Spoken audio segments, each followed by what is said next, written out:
Google Plus. We're joined today by Alec Collette, Carolina Fever president.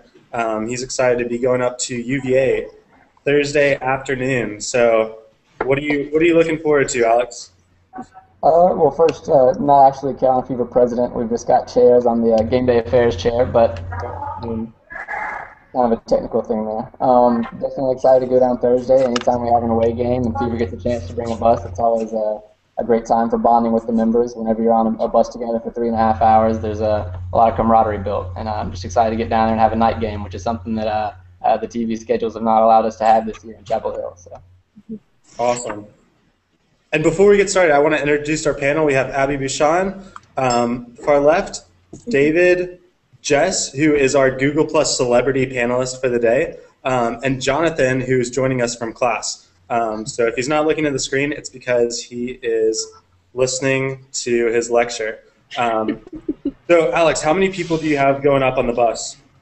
We have about 60 people on the bus, and we're actually going up on the bus, trailing behind the bus at the bands, and so we'll be going up tomorrow afternoon. Awesome. Jeez Louise. How many away games have you actually been to with Carolina Fever?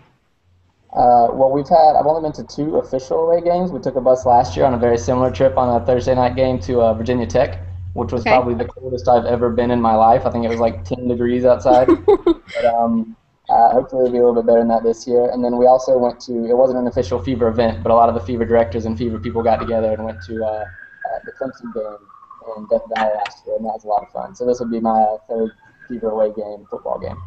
That's so cool. Well, awesome. Being involved with Carolina Fever obviously has a great community on campus, especially with underclassmen, and what you guys do for sports all around UNC is incredible. How has Carolina Fever defined your years at UNC? Like I said in my intro, there's a lot of camaraderie just amongst Fever people, and I think that's one of just sports in general. That's one of the best things that sports can do for you, is that it brings people together. And we just have a great time. We go out there, we laugh, we screw around, but most of all, we try to provide a great atmosphere to watch a Carolina sporting event. And we try to do it the way we teach freshmen when they come in, is we try to teach them to do the Carolina way. We teach them to cheer the right way. So go out there, cheer loud, cheer hard, but make sure you're doing it in a manner that is fitting of this fine university that we go to. That's awesome. That's awesome. What's your favorite cheer? My personal favorite cheer is probably, that makes you very happy. if you've heard of the Stick It In cheers, which I think are favorite amongst all the Fever people, and that's because I get to lead those personally. So any sport like soccer or field hockey where we indeed have to stick something in something else, then we have the Stick It In cheers, and you go stick it in like the Kool-Aid Man, oh yeah, or, stick it in 5 times, whatever you want to make it. So you can get really creative with those, and I think that's one of the ones that the members enjoy the most. Absolutely. Just want to go ahead and welcome Meredith, who just jumped on board. Meredith, how are you doing? Oh, hold on one second. Okay. I think, sorry, Meredith, I think I might have accidentally muted you, but don't take it personally. I'm trying. All right. Someone else ask a question. I'm going to work on some technical difficulties.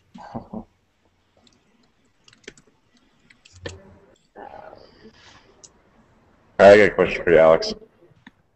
So we asked yesterday. We asked Brandon Moore from the DCH about what he thought about the Charlottesville curse, and if he thought that was a factor. What's your opinion on curses with sports and that kind of stigmatism when it comes to games like that?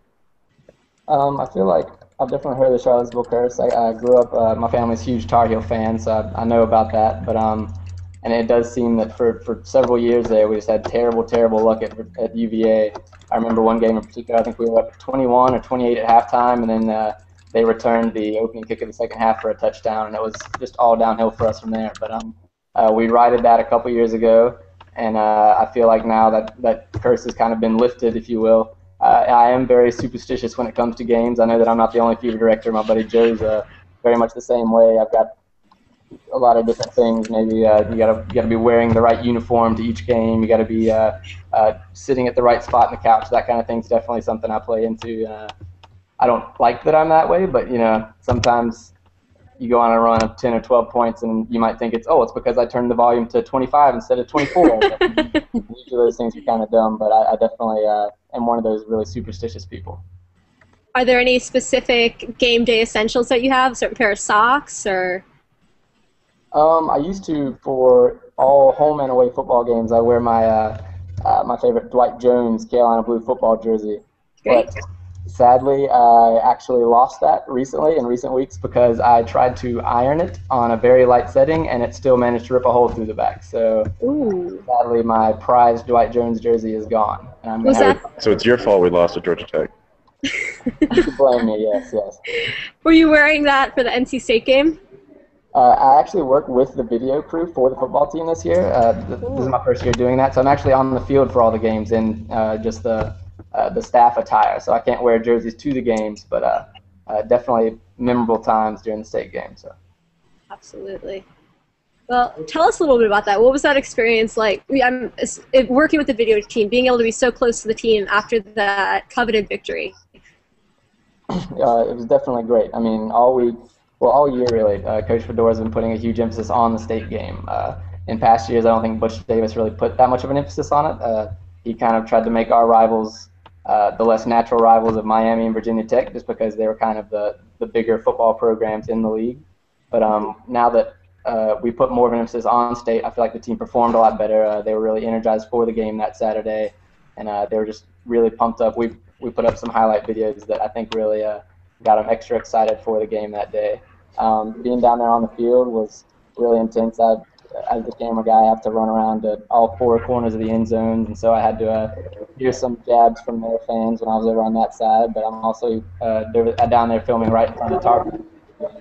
And that was actually where I happened to be when Gio had his punt return. I was right there. Actually, if you watch the replay, I'm literally 2 feet away at the back of the end zone, right to the left of the goalpost as he runs by and points to the crowd. So that was definitely something I'll always remember. That's pretty awesome.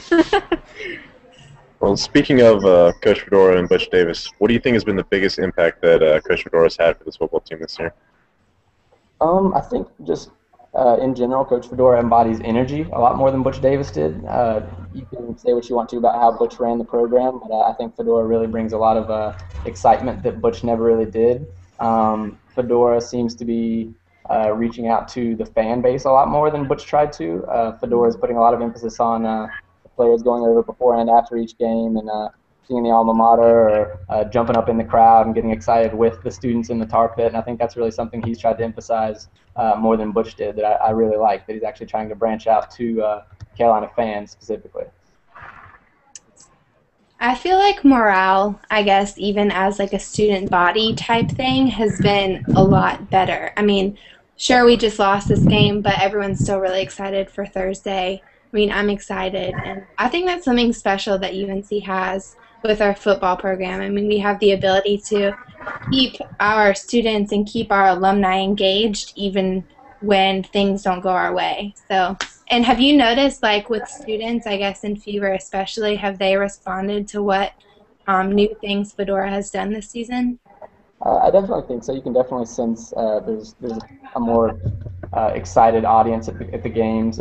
We've had, for most of the games, you take out Elon and Idaho. Apart from that, we've had really good attendance in the tar pit for most of the games, and you can tell that the fans are excited. Another thing you could talk about, not just the team and the fast-paced offense, but the way we dress. I mean, we wear chrome helmets, and people just lost their minds when we came out of it. Yeah. That's just another thing that Fedora's really done a lot to change up some of the, I don't want to say traditions, but to kind of add new stuff to Carolina tradition that makes it more interesting for people who maybe just only followed basketball before. Yeah. Okay, I have a question for you. I know that we're still talking about football, but you guys have a big game coming up against the #1 team in the country in basketball, and it's an away game. How are you preparing for that game? Is anybody going, or are you having a huge watch party? What's the deal with the Indiana game? We've talked about maybe doing a watch party, but we've been really busy with organizing, for instance, this trip this week, so we haven't really had a ton of free time, the Fever cabinet, to organize anything in terms of the Fever party. We might still try to do that. If nothing else, we'll definitely still have a lot of Fever people get together for kind of an unofficial gathering. Indiana, I really don't know how much tickets would cost, so I imagine just the logistics would be really difficult for us to bring people all the way up there as much as we'd love to do that. But yeah, I mean, it should be a great test for this young team, and they've struggled a little bit in terms of finding their flow, in terms of finding a rhythm the first few games of the season. But I definitely think they've shown in moments that they can work really well together, and I'm excited to see this new young group play. All right. Jonathan had a question for you. He wanted to know, did Fever hang Clint Hanna's high socks and hang them in your office? We did not take Clint Hanna's high socks and hang them in our office, and we do not have his famous white Kool-Aid hat either. He's very much a charismatic figure, and a lot of people still ask us about him, and a lot of people assume that he was the Carolina Fever president last year just because he was the most easily recognizable and visible person at all the events and via his emails. But and if I don't know if you guys saw him, he was actually out there this weekend at the homecoming game at halftime for the homecoming crowning of the new king, because he had to pass on his throne, I suppose. That's pretty great.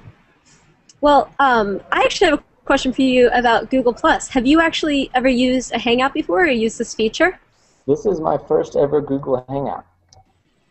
And I'm enjoying it so far. I hope I'm not doing too terribly with it. Ah, you're doing great. So, having not done them, the promotional power of Google Plus reaching out to people who normally could not reach out, you could not reach out to, is this a tool that you think Carolina people will use in the future to reach out to incoming freshmen, or having the ability to watch a video per se rather than actually seeing something on a postcard? You know, this is all related to YouTube. Is it something that Carolina Fever would consider using because it's a Google product? We could definitely look into that. Right now, we're still kind of managing a fluid situation with the athletic department. We've had a lot of structural changes in the past year, and we're still dealing with those. But we talked a lot about my committee, the Game Day Affairs Committee, along with my buddy Joe that I mentioned before. He's in the publicity committee for us, and we've talked about trying to have a greater web and multimedia presence. And I think this is definitely something we've utilized to reach some people that maybe hadn't been reached before, and to maybe energize some people, excite some people for some of our events that they might not have otherwise known about. So. Absolutely.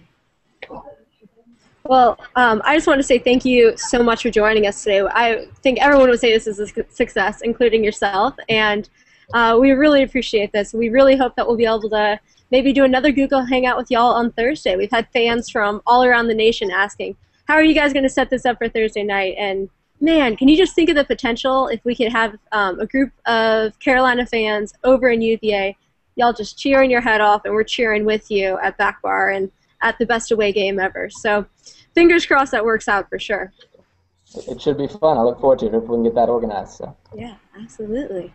Does anybody else have any questions? Or? All right, Alex. I think it's lunchtime for you. I think so too. I appreciate it, guys. Absolutely. Thanks for joining us, friend. Have a good one. No problem. You too. Okay, bye-bye. All right. Thanks, Alex. And for everyone else, we'll see you at the Best Away game at 7 p.m. at the Back Bar at Top of Hill on Thursday.